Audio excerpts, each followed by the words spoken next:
Konflik merupakan proses yang bermula ketika suatu pihak menganggap pihak lain secara negatif mempengaruhi serta ketidaksesuaian antara dua atau lebih anggota-anggota atau kelompok-kelompok organisasi.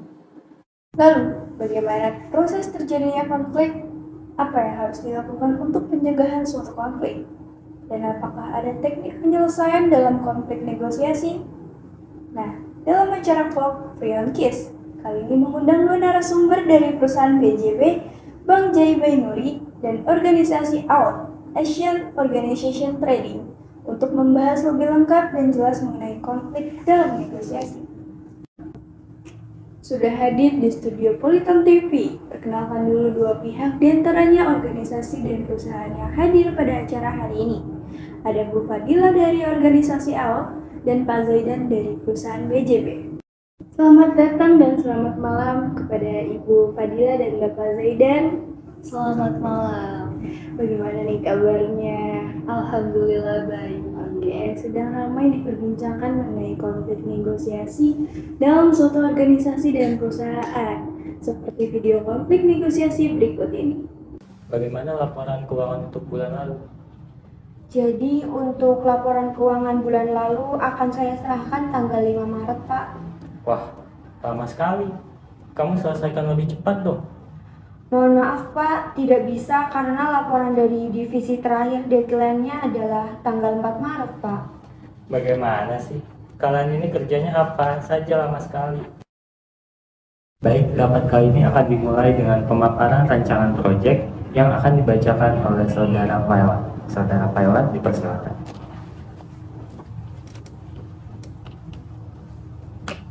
Baik, terima kasih Saudara Sakti. Jadi menurut kesepakatan bersama dari perusahaan kami akan mengajukan rancangan proyek kerjasama sebagai berikut.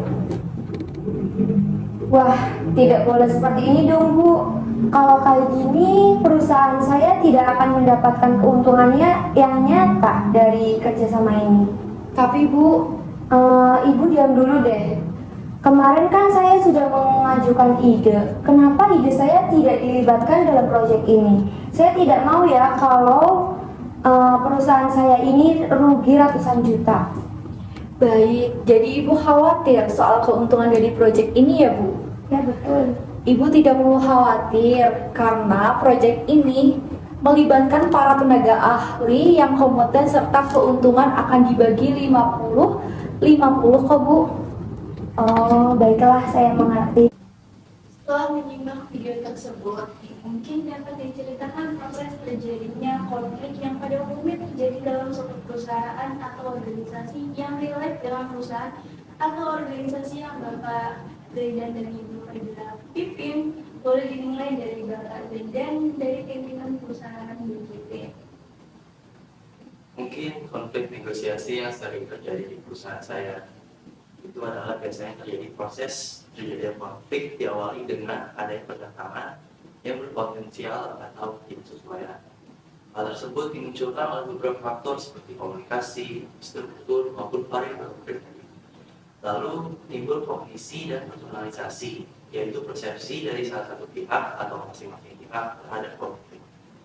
Setelah itu akan lahir niatan atau maksud yang berarti timbulnya keputusan untuk bertindak dalam suatu cara tertentu dari pihak-pihak yang berkonflik. Nah, maksud dalam penanganan suatu konflik ada 5, yaitu bersaing, berkolaborasi, menghindar, mengakomodasi, dan berkompromi. Selanjutnya, atau maksud menunjukkan suatu tindakan atau perilaku.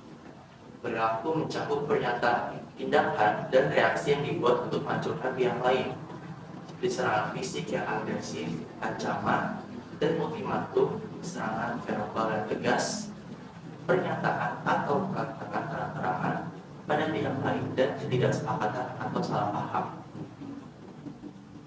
Semua hal tersebut memberikan hasil yang dimana hasilnya adalah konflik yang menghasilkan suatu perbaikan kinerja kelompok ataupun disfungsional yang artinya merintangi kinerja kelompok oleh pihak yang berkonflik. Lalu bagaimana dari segi organisasi yang dipimpin oleh Ibu Fadila? kurang lebih sama seperti yang telah disampaikan oleh Bapak Zaidan bahwa banyak sekali tahapan dalam proses terjadinya konflik dalam sebuah negosiasi. Berarti konflik negosiasi ini memang banyak tahapan dan karena memang adanya banyak pertentangan dari persepsi yang timbul nih. Tentunya pasti ada pencegahan atau cara untuk mencegah terjadinya sebuah konflik negosiasi dalam suatu organisasi dan perusahaan. Lalu bagaimana cara mencegah konflik negosiasi tersebut? Boleh nih dari segi organisasi terlebih dahulu dari Ibu Fadila. Biasanya pencegahan yang dilakukan dalam segi organisasi yaitu menggunakan komunikasi dengan terbuka antar anggota.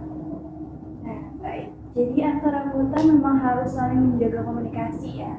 Dengan saling terbuka, lalu bagaimana dengan cara pencegahan dari segi perusahaan, Bapak Zaidan? Jadi pencegahan dalam perusahaan kami tidak jauh berbeda dengan organisasi ya. Namun perusahaan kami juga mengenali sebuah kebutuhan serta kekhawatiran dan pastinya menangani konflik dengan strategi perilaku yang efektif. Wah, memang benar ya, tidak jauh beda walaupun berbeda instansi nih, yaitu Bapak Zaidan yang berada dalam suatu perusahaan dan Ibu Fadila dari suatu organisasi. Setelah adanya sebuah pencegahan, pastinya ada sebuah teknik yang terdapat dalam sebuah konflik negosiasi. Karena di sini saya masih bersama dengan Bapak Zaidan dan Ibu Fadila selaku narasumber kali ini, maka saya akan bertanya kepada beliau semua bagaimana sih teknik dalam penyelesaian dalam konflik negosiasi ini. Baik, boleh saya terlebih dahulu? Jadi dalam suatu organisasi, saya cenderung menggunakan teknik analisis SWOT. Teknik analisis SWOT ini merupakan suatu kerangka kerja sederhana seperti simple framework untuk merumuskan alternatif strategi secara umum dari suatu analisis situasi. Di dalam analisis SWOT ini terdapat dua faktor. Yang pertama ada faktor internal, yang kedua ada faktor eksternal. Faktor internal itu mencakup kekuatan dan kelemahan seperti pemasaran, produksi, sumber daya manusia, dan finansial. Lalu faktor eksternal ini mencakup sebuah peluang dan ancaman seperti politik, ekonomi, teknologi, dan ekologi. Baik, kalau dari saya lebih cenderung ke menuliskan keuntungan dan kerugian.